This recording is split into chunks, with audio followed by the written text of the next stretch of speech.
The federal government had access to a report from 2006 that warned the next pandemic would emerge from Asia and would be worsened by air travel. Today, I'll show you that report.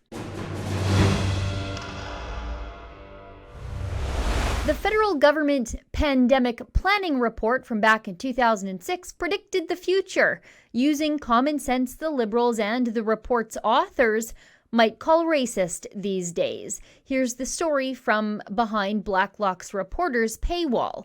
The Department of Health in a 2006 pandemic master plan predicted even a mild outbreak would kill from 11,000 to 58,000 Canadians, see 10 million others take sick days from work and last a full year.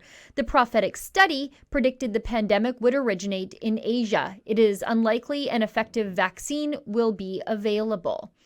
Researchers forecast 70% of Canadians would become infected. Only 15 to 35% of the population will become clinically ill, the majority limited to outpatient care. In addition, it is estimated that between 2.1 million and 5 million people will require outpatient care. Between 34,000 and 138,000 people would be hospitalized and recover, and between 11,000 and 58,000 people would die in Canada during an influenza pandemic. Now, I found that pandemic preparedness study from 2006 that Blacklock references to get all those numbers.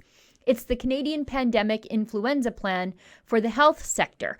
I read through 555 some odd pages of it as part of my ongoing social distancing program. Let's look at page 36 under Origin and Timing. The next pandemic will emerge outside of Canada.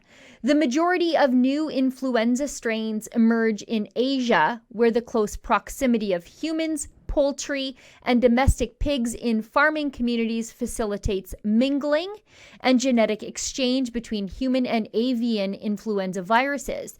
The next pandemic virus will be present in Canada within 3 months after it emerges in another part of the world, but it could be much sooner because of the volume and speed of global air travel.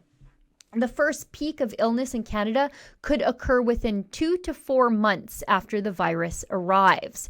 The first peak in mortality is expected to be approximately 1 month after the peak in illness. A pandemic wave will sweep across Canada in 1 to 2 months, affecting multiple locations simultaneously.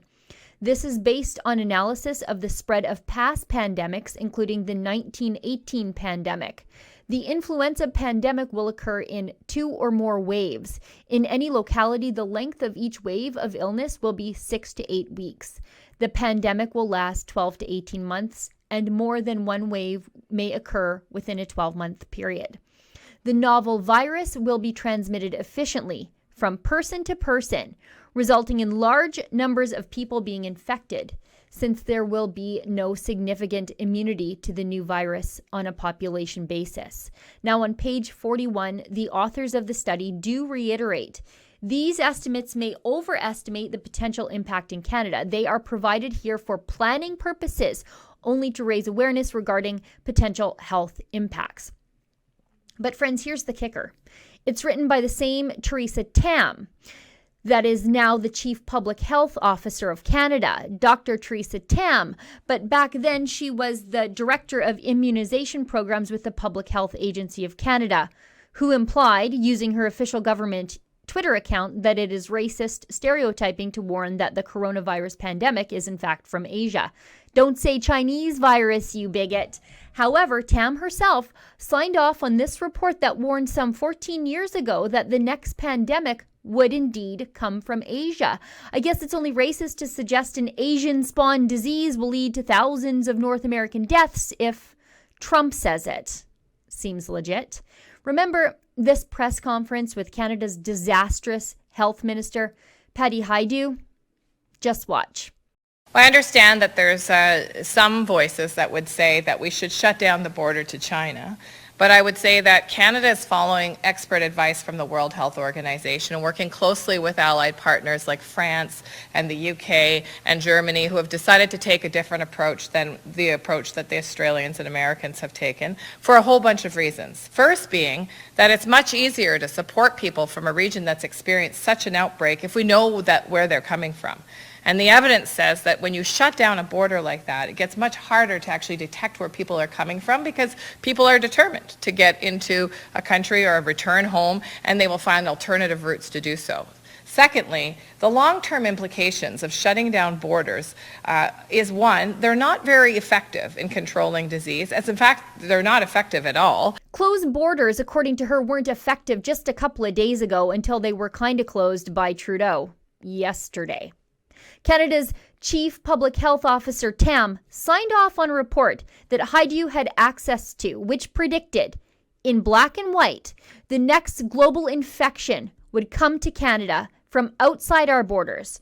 And the report explicitly detailed how the pandemic would be exacerbated by air travel. And yet, the federal government resisted closing the borders until it was probably too late.